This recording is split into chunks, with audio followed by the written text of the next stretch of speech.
انا سمعنا قرآنا عجبا يهدي للرشد فآمنا به من قال به صدق من عمل به اجر من حكم به عدل من آخری جملہ میں سنانا چاہتا ہوں وہ یہ ہے من دعا الیہ ہدی الی صراط مستقیم من قام بالدعوة إلى الله وإلى كتاب الله وإلى ما في كتاب الله وماذا في كتاب الله التوحيد والرسالة والآخرة وأن الدنيا لا حقيقة لها ولا قيمة لها والدار الآخرة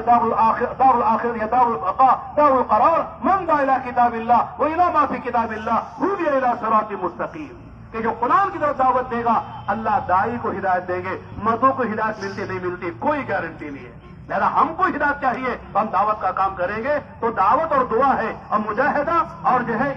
مجاہدہ اور اطاعت ہے یہ چار اسباب ہدایت ہیں اور اللہ نے کرم سے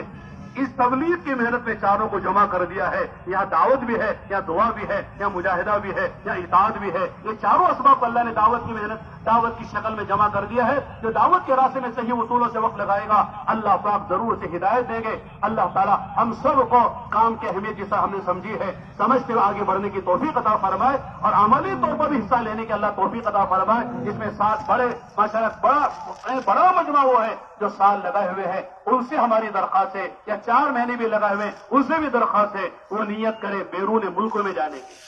بیرون ملک میں جانے کی نیت کرے کوئی یہ نہ سمجھے کہ صاحب میں کیسے جا سکتا میں نہیں جا سکتا انڈیا سے یہاں نہیں آ سکتا تھا اللہ لے کر